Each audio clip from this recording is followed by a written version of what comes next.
Good morning and welcome to the Zach Ratliff Show. I'm Zach. I've got Klark with me.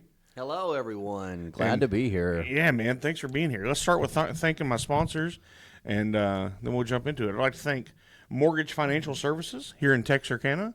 I'd like to thank Elmwood Custom Goods, and I'd like to thank Church on the Rock, Texarkana. That's churchontherock.org.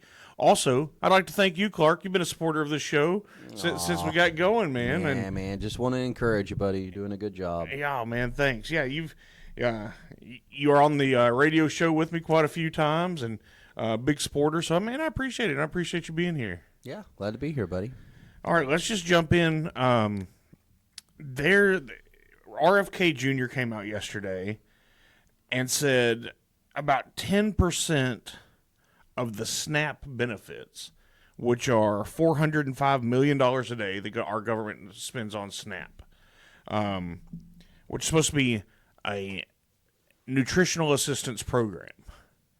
10% of that is spent on sugary drinks and candy. Now, I'm okay if someone wants to buy sugary drinks and candy. However, I mean, you can tell at times by my schoolgirl figure. But, however, I'm not okay with the money being stolen from my paycheck to then pay for someone else's sugary drinks and candy, and then also money being stolen from my paycheck to also pay for that person's medical needs.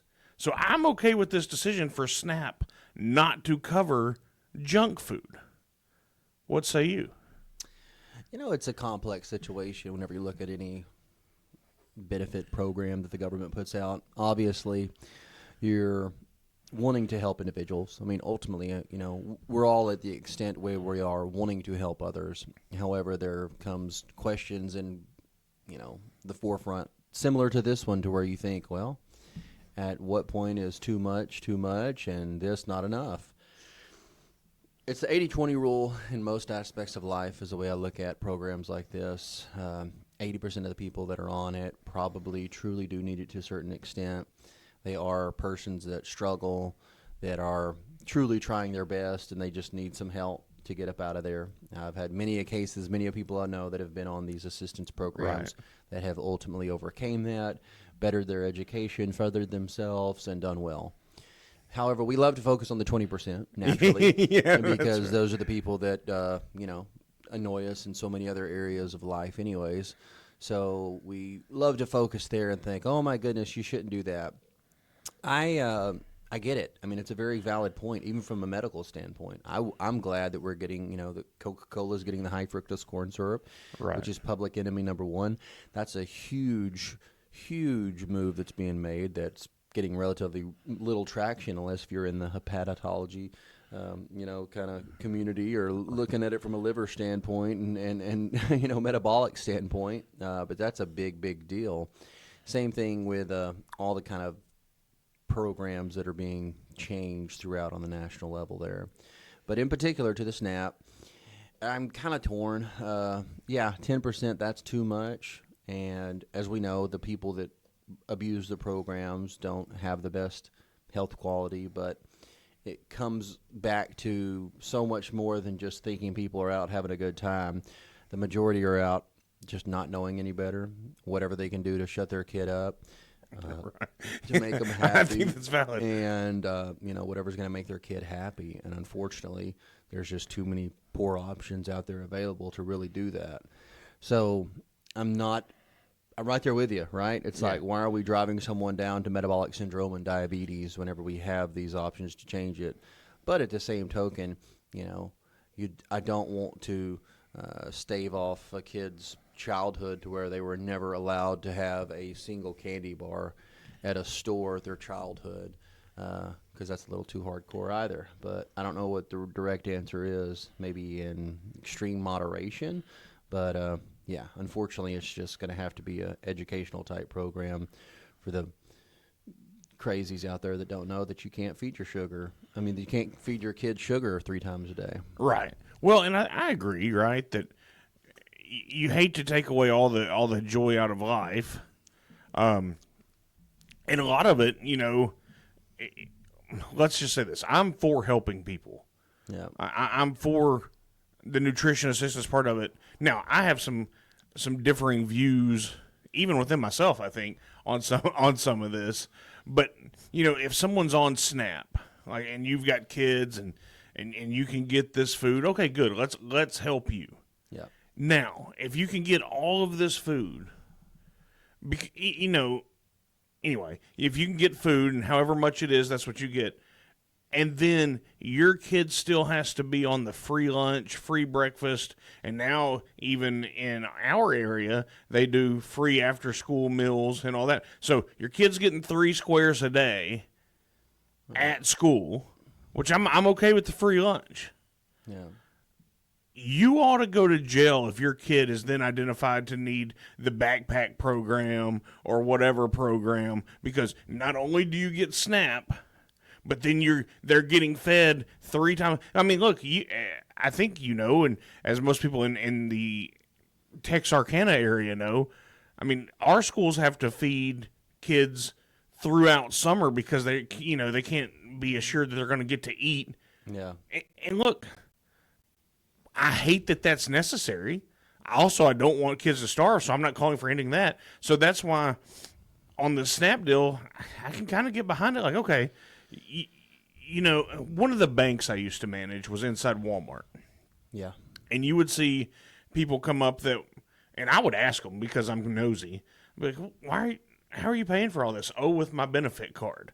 And they would just be loaded down with, I'm talking about 4 or 5 buggies worth of stuff. Yeah. One of them would be all 2-liter Cokes and snack cakes. Yeah. Now, is that what happened every time? Like you said, no, it's the 80-20 rule. But at that point, you're like, this is a little bit frustrating. No, I agree, and the truth be told, it's a complicated situation. Perfect example is I actually discussed this exact same thing, believe it or not, this weekend when I worked at the ER. There's one particular nurse who, anyways, I've worked there for years at the ER, and back in the old Wadley days, it was all good times, So I've kind of watched people come up.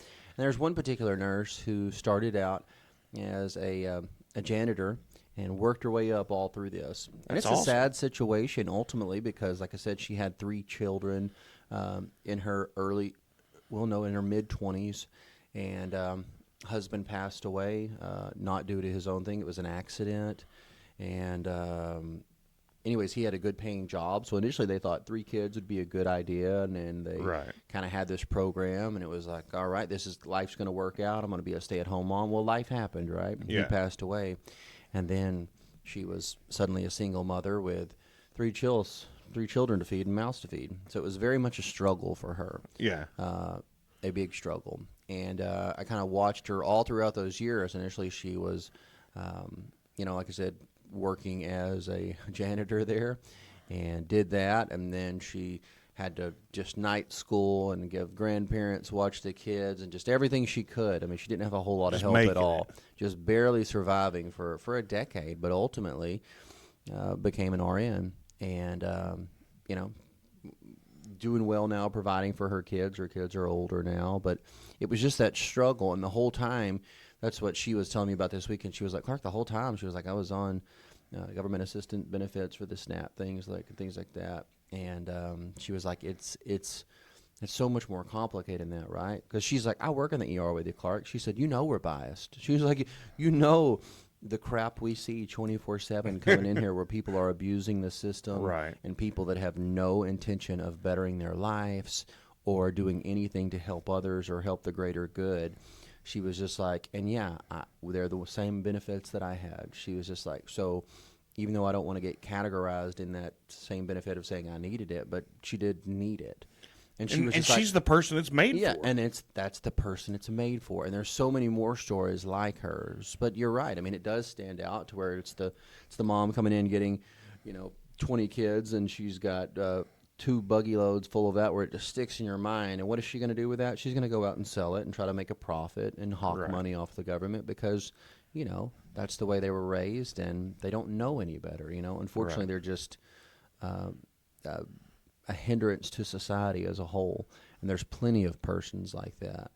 But when we make swathed enacting policies from the national level, growing pains hurt. So one time I get it. It's just like all the kind of policies that we've made for since Trump got in office. There's a lot of things that just hurt, and it's just like, gosh, is that the best way? Maybe not. Maybe so. But at the same token, I get it.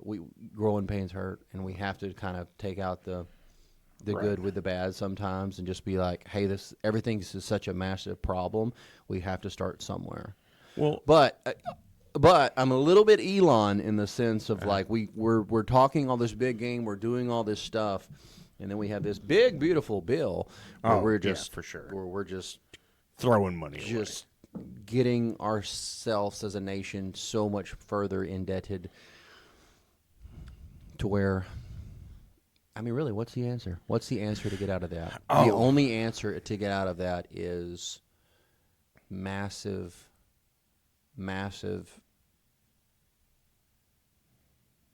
change. Yeah, and massive I'm change. talking on the forefront of like World War or historical, whenever you look at all throughout history and nations that have tried to become indebted, whether you're looking all the way back to the, any historical context, when you're that far in debt and you're going off this fiscal cliff, which we're off of now, and there's no overcoming that, and there's nothing you can do. It's either you get to your indebtedness or you really have a structural change for the world. And maybe with the advent of AI and all the things we're coming, I mean, we are upon a new revolution in the world. And we're sitting around like, oh, nothing's changing. But I mean, it's changing. It's changing. And it's changing in such a progression to where we can't even fathom how fast it's changing. So, that's where we're at now. Yeah. In history in our lifetimes, I think it was the 90s or maybe mid-90s through mid-2000s, Japan went through what they call the lost decade because of this same problem. They had such indebtedness that they couldn't keep up. They went through hyperinflation.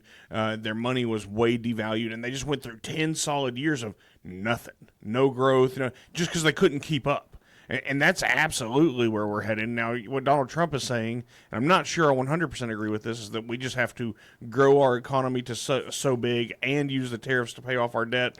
If I could trust that our politicians would do that, that would be one thing. But, however many billions of dollars the tariffs bring in, I don't believe that they'll ever pay a penny on the debt. I believe they'll just look at it as more money to spend. So, not at the current ratio. I mean, when you look at this from just a loan standpoint and interest alone, where it's just like, so you're telling our whole GDP can't even cover our interest payments anymore? Isn't that wild? Woo! That's next. You know what I mean? It's just like, go to any bank and try to loan some money, but or run your household like that. Yeah. Well, I mean, just throughout nation, whenever you look historically, because that's where my thing. I try to go back. I'm like, listen, nothing's new upon the sun. As we know from Ecclesiastes, this has all been done before. But when you really break down the historical context of nations that have done that, and there's always uniqueness, obviously, with the global economy and all this. Yes, I get it. But I'm saying, historically, when you're that far indebted, what are your options? Right. I mean, look, that's what happened to the Soviet Union. And your options are pretty radical. Those are your options that you have in order to overcome that, or how you get out of that. Because the cart can no longer go down the proverbial road. It is a reckoning time, and it'll be interesting to see how it plays out. Not that this is an easy option, and not that anybody ever would have the balls to do it, but we, as a country, canceled every debt. We waived every debt owed to us after World War II. All of Europe owes us untold amounts of money. In the event, if we had it about us, we'd say, hey, we're calling our debt plus interest. We're the worst friend ever. Yeah. You already hate us and you already mock us. Zach, you remember that beer you bought back for me in high school? Well, it's a keg now. 20 years later, I've got some 8.5% interest on it. Yeah, but I mean, and that would be the move, right? But that's I'm not saying it's right. I'm just saying there's no other. It would be something that drastic is what I'm trying to say. Yeah. That you, and you're right. War leads to that, which I think is a lot of the reason we're pushed towards World War at times. Yeah. All of that. Hey, one thing I wanted to get back to, one other side of the SNAP conversation that I think we don't. It's easy to see the abuse side, the 20% side, and all that, but we have to. And I'm a capitalist. So, so nobody come at me that I'm not. One thing I believe we have to look at, though, is the corporation side of this. So, out of the U.S. Farm Bill, okay, do you know who the biggest beneficiary of the U.S. Farm Bill, which is where SNAP comes from, is? Cargill. I don't know. That's just an assumption. Walmart. Oh, well, yeah. Through SNAP benefits. Ultimate vendor. Yeah, 25.8% of SNAP benefits go to Walmart. Now, obviously they're a large grocer, and this makes sense. So do they want to get rid of sugary drinks and sweets being sold? Absolutely not. So we and everybody wants to blame the big bad corporation, but that's real life. We have to look at the influence that's put on us. Look, we're manipulated through advertising and stuff every day.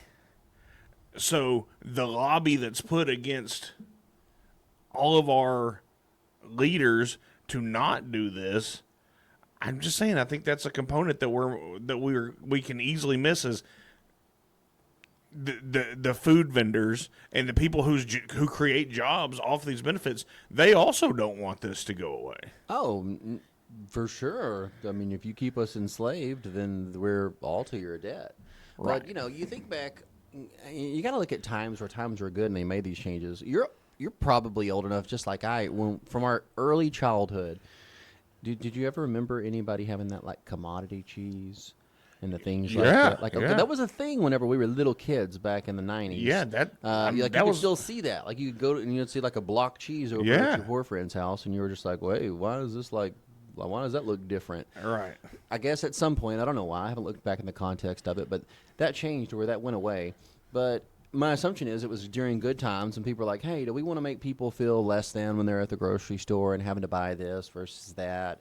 Let's give them these things. So let's you know what? Now you can go get Sargento and skin it in your bucket, and nobody will know the difference. And we'll put it on a debit card, and it all looks the same. And it all works the same now, to where you can't see that differential playing out. But now that we fast forward and we're looking at this massive problem, maybe we should go back to the drawing board on some of those type things and being like, hey, okay, like, you can get cereal, sure, but you're going to buy the Equate brand cereal. Right. You're going to get the Risoland down there on the bottom shelf where it's half as much for all those type benefits. And really put more, I think there do need to be more restrictions as to what persons can have on there. Right. Because if it is nutritional benefit, there's plenty of nutritional benefit that you can get out there with off brands. But just as we know, top shelf for the 20% of people where they're going in there and it's nothing but ribeyes, and you're just like, well, that would be nice because I'd kind of like that too, but I've got to pay bills this week, so I need to get some 80-20 chunk roast beef and be done with it. Yeah. There's that context, but I think it's like I said, that the problem is so much larger when we focus on detailed benefits like that. We really have to look at context of kind of checking them on a higher level and being like, you're the ultimate problem, politicians, Absolutely. Ultimately y'all. Yeah. Like, you got to understand, I mean, like, I lean definitely conservative, but I'm not for this radicalization of the right by any measure. I mean, if we're conservative values, standing up for those. However, there has to be some good moderation and call everybody out, Yeah. Absolutely. I mean, I'm still very, very upset that Trump hasn't released the Epstein list. And maybe his name's on there, maybe it's not. Here's the thing. I think if it was, we'd have already seen it. They're using that as a ploy. Obviously, someone that has power somewhere has a lot of information on that. So they've said, I will exchange blank for you not exchanging and ousting me. And they're using that as a tactic right now before release. And they still hold it, right? They could still release it, but they're doing it to their benefit. But it brings me back to the whole premise of like, stop. You're acting exactly like you're acting exactly like a politician. That's exactly Like right. when anybody gives you an opportunity, even if it's to your benefit, to be like, I'll turn Senator so-and-so where you can pass this big, beautiful bill. If you That's do exactly not do what I this, think's happening. whatever happened in that context, who cares, Donald Trump? Yeah. You know what? The American people are so fed up with behind the scenes, behind the doors type policies like that, where you release everything to the American people. You release the list, and even if they don't give us what they want, and you know it's going to be a harder battle fight for you to get your agenda passed, then you do it. You just do the right thing always, and you stop putting in the crap like Right. this. And that is one thing where I'm like, all politicians suck. I've said it before. I don't like any of them. There's Yeah. no statesmen. They're all politicians. And that goes for any one of them. I don't want to shake a single politician's hand because that's how worthless I think they are. And that's where we've become as a nation. And we treat them And- like gods at some point. And yes, we treat them with respect, but honestly, they're nothing more than just a tax collector ultimately. Right. Where it's just like, you have no context for me. But I don't know. Yeah. Release the list. Release the list. Because ultimately, like I said, I mean, I know you're using it to your gain and to your benefit, and the American people, you know, the ones that you're representing, the ones that said we're so fed up with all this crap and the corruption, we're no longer standing for it. Hence why you got where you are, and you're playing the same coin that you used to have. Release it all. Burn it down. Burn the house down if that's what it requires. Let everybody know how bad and corrupt it is, even if it's going to be harder for you to get your bills passed, even if it's going to be harder for you to do things for the next 4 years. Make it a culture to where people are, everybody's zoned out all the time. You are fully going to get blown and blasted out, and that's just the culture that we create versus allowing this culture of mistrust to continue to kick on down the road. Well, that would definitely cancel some of the backroom deals and some of the backhanded stuff. Just, hey, this is coming out. Yeah, exactly. If we did that, then it would be like, yeah, I can't pass that because Senator so-and-so promised me this and that, and, you know, now I can't do that because they're trying to cover this name on the list. It's just the same principle of, like, you're not allowing the American persons to fully be disclosed to everything that's going out. There's backhanded deals. There's this and that going on at Capitol Hill, and they're trying to keep it a secret. And, You know, and we don't want secrets anymore. We, the American people, are fed up with it. So release the list. Release the list, regardless of the outcomes and the backlash. Here's what I'm worried about the list. I'm for releasing the list. And, side note, I think all pedophiles ought to have to suffer the death penalty. So let's go that, because that's ultimately what the list is about.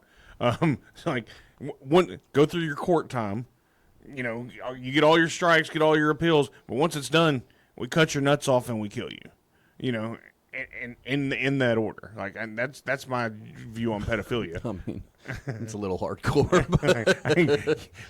You know, Yes, I mean, you know, I agree. It's just like, you are what you are. You're a sick individual, and, you know, you don't need any respect from anyone. But, you know, I'm not saying you get all your strikes in court and, you know, innocent until proven guilty, which we've lost in this country. But I think the list now, I'm for bringing it out. Let me say that. However, no matter what they put out at this point, I don't think we can be satisfied because we don't trust anyone. Yeah, how many names did they exclude off of Yeah, it? I don't believe, even no matter what they put out, for me personally, I'm going to have in the back of my mind, I don't know if this is accurate. Yeah, I mean, for sure. Everyone will. But, Yeah. But the ones that we can confirm on that and really do it. But, you know, I was really upset with Dan Bongino. You know, I'd been a supporter of him for years. And Yeah. I know he's doing the good fight. I mean, I know him and Cash are, you know, they're getting it done. But Because it was reported that Still. he tried to leave. it's just the principle. You're playing games, and you promised us for years, like, hey, we don't play games. We're this. We're going in there, and that's all y'all are doing, playing games. And I get it. It's not your decision, Right. Dan Bongino. It's not your decision, but you're complicit. Well, You're complicit in the same type of behaviors that everybody else is. So ultimately, you're just as guilty when you start playing on that level. you know what I think happened there is after Trump's first term, one thing that he alluded to for sure once he got out was he thought, being a deal maker, he was going to go to Washington, D.C., and everybody was looking out in the best interest of the country. and then he got there and he saw how corrupt it was.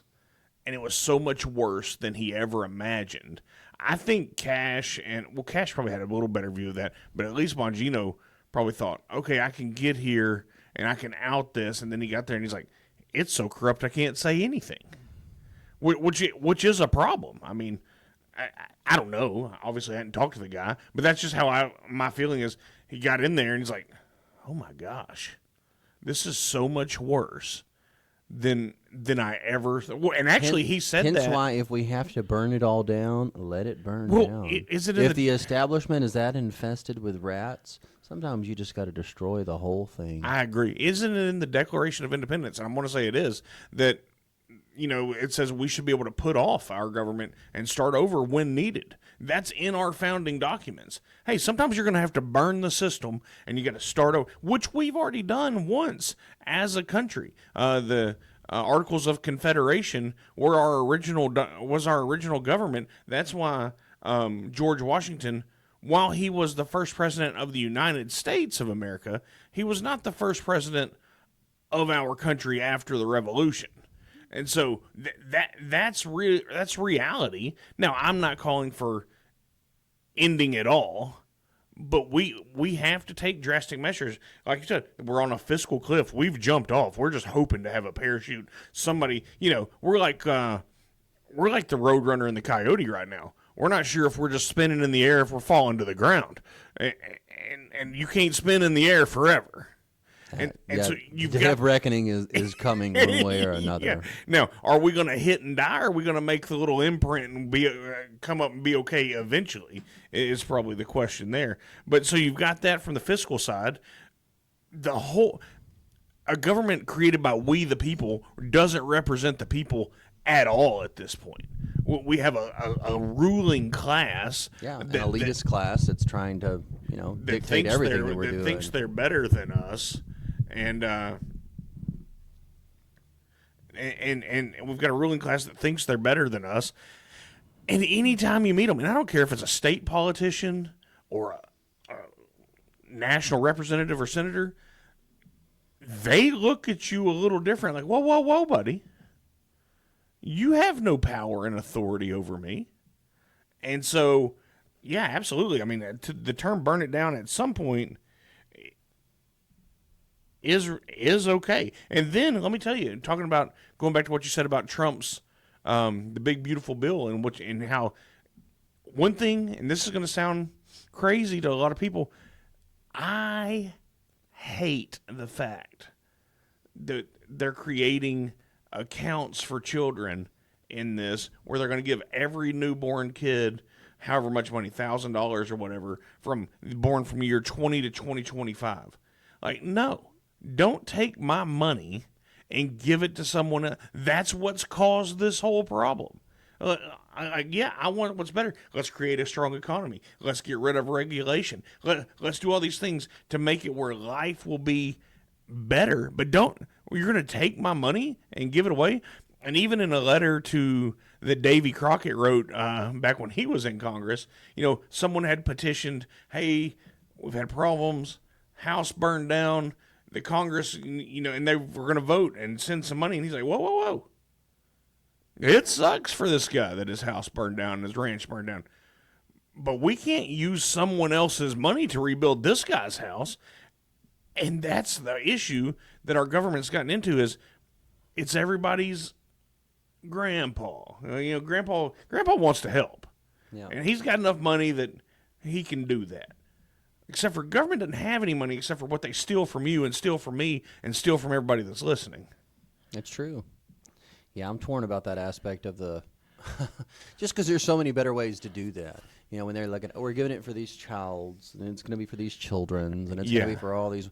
And you're like, okay, what's the ultimate goal here for you to play that so you can have an entire a generational class whenever you look at it later on down the road for voters who are going to be to their benefit to hold on to that and kind of vote one way versus another which has happened because they're going to be the ones that are going to be affected by this to hold on to that good policy for a little bit longer while they kick it on down the can. So it's more divisionary tactics whenever you start laying it on.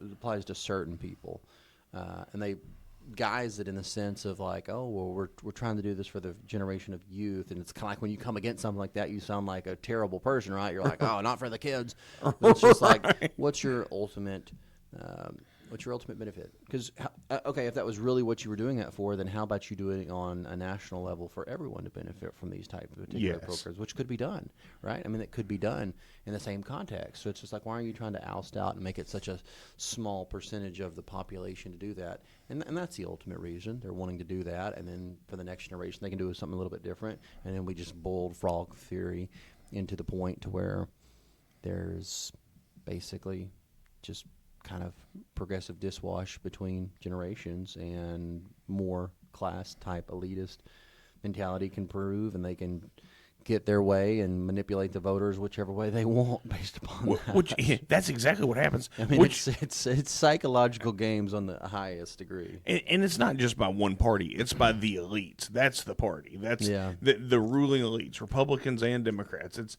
They're all against us, and once we realize that, we can take back our power or whatever, know. But I mean, and here's what's crazy: you saying that, when you think about it, it's maddening to me to have a multi-millionaire get up and tell me that the rich are against me. I'm like, then that's you. And now I'm not against being a millionaire. I'm not against you being a millionaire. I'm not against somebody that works hard every day, invests well, takes care of their money, and even generational wealth. Your dad or your grandpa or whatever, and taught you the principles that came down through good for your family. That's the American dream, to be able to provide something for my kid that they'll be able to hold on to, and my grandkid. That's what you want, and then to be able to grow that. I'm not against that at all. However, when you get to Congress and all of a sudden you can pick the right stocks and you can do the right stuff that on something you had no knowledge of, you were just an underwater basket weaver, and then all of a sudden you're a stock genius, that doesn't make any sense. But then you're going to tell me that, oh, it's the rich hold. No. Why are you not included in that? So that's maddening. Yeah. For the average American, which most of us are, yeah, it's like I said, it's I don't know. I mean, I am a little bit radical in that regard. Yeah. And it's not that I want to be. Right. It's not that I want to be, but when I truly look out for what is the best interest of my nation for our future, and I see it day to day played out with educational systems that we're spending untold amounts of money on to still create and bring up persons that are dumb as a box of rocks. Right. And just allowing that to progressively be kicked on down the road while, the greater class benefit. At some point, we have to call it for what it is and be like, this is no longer a free nation. We're under the guise of that, but you're really trying to be, radical psychological games in regards to who's in control, and I've got you by the balls, and there's nothing you can do about it. Well, let's jump subjects on the talk of psychological games, and I don't know if you've seen this week. The former president of Russia, Medvedev, is now one of their defense officials, and he came out last week basically threatening nuclear war, saying, hey, if the U.S. continues to push back, and he made and Donald Trump came out and said, hey, your words mean something. You need to watch that and then deploy it, and not, usually no one knows where our nuclear subs are. But then he said, I'm deploying 2 nuclear subs to the region. And so we sent two nuclear submarines somewhere around Russia, which they have which one nuclear submarine of ours can end the world. That's part of the nuclear triad, which is land-based missiles, air-based nuclear weapons, and sea-based nuclear weapons. We're gonna get you in the event that you pop something off. So anyway, he has these hard nuclear threats, and then Putin comes out yesterday. He's like, whoa. No, this isn't what we. All this is talking about psychological warfare. This is one of the things I like about Trump. He's just throwed off enough that all these other leaders that have all the bluster and everything around the world are like, whoa, we can't push this guy too far. Anyway, I don't really know where her question is in that, but yeah, the world has to change how they construct to America for sure with Donald Trump at the helm. Because, I think everybody, when they see those pictures of him walking around with a nuclear football, you're like, which, he's smart. He's smart. People like to say no, but I'm like, listen, you don't manipulate like he's been able to manipulate and not be intelligent with it. So he definitely knows what he's doing. And here's what Medvedev said. He said, dead hand is the nuclear program for Russia if the Kremlin falls. And so he says dead hand would launch nukes if the Kremlin fell. As soon as he said that is when our nuke subs went over there like, no, don't threaten us with war. I don't really worry about that at all. Sure, could happen. It's on the options list, but I don't see us just popping that off. Yeah, and I don't know how that looks like. I don't know how the demise of America looks like when you look at the. It's going to be context. Is it like fiscally. that? Is it? I think it's more of a. I think the biggest implications whenever you truly look on all that is from a virology standpoint, and maybe that's just me playing war games in my mind. Well, and that's what you're into as well. That's your industry. And medicine and virology is my subject matter. But when I truly think about it, I was like, if you're wanting to be a radicalist in another country, and you're really wanting to stick it to most other countries, I'm like, how easy it would be to implement, especially nations where it's really hard for us to monitor, but like Russia, how you could put, if they wanted to be crazy, truly, like they could put kind of antiviral pathogens inside their water supply very fast, get it out to 90% in their entire population where they're drinking antibodies in the water without even realizing it. And then they could lease virological nuclear terror on the world, and their world, basically, everybody in their nation that's been drinking their water supply system would be unfazed because they have the antibodies for it.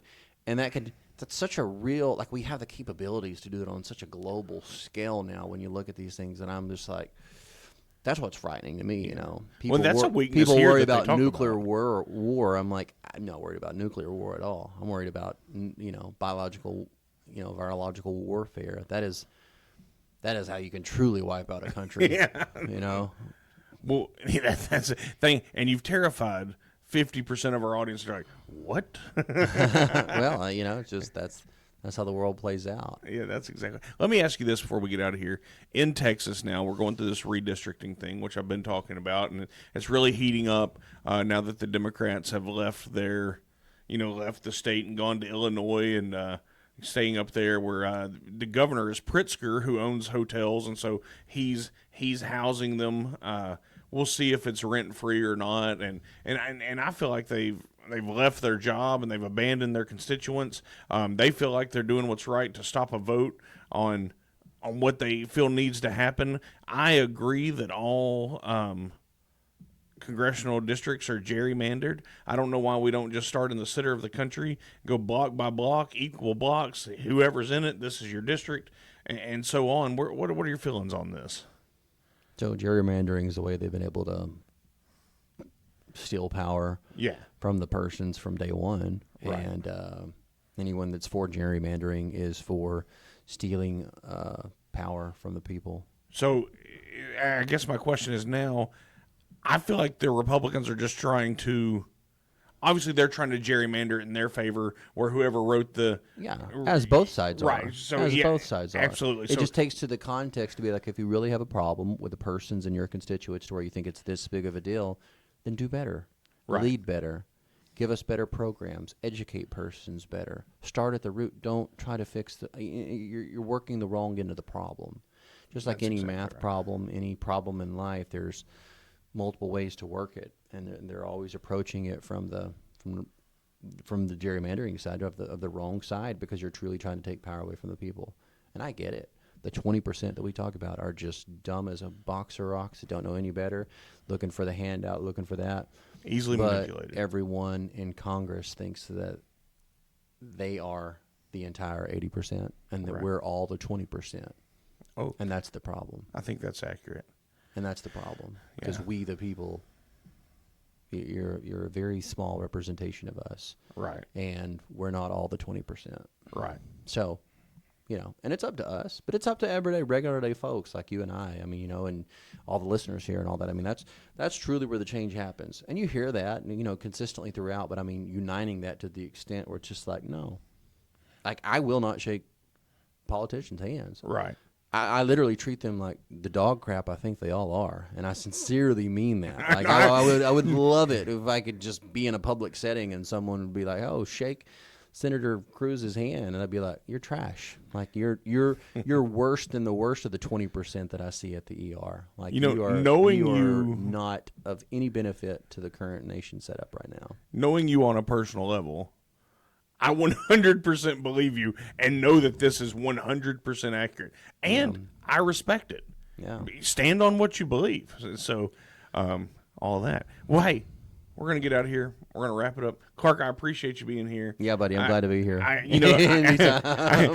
appreciate, I've got a handful of people that will text me about the show and not just the content, but like, hey, mic volume's low, or make this adjustment. Man, that has been so helpful as we're getting this thing going, and as it's growing. We're in 26 states now, 5 countries, which is cool. And I often look and wonder, like, what are these other countries?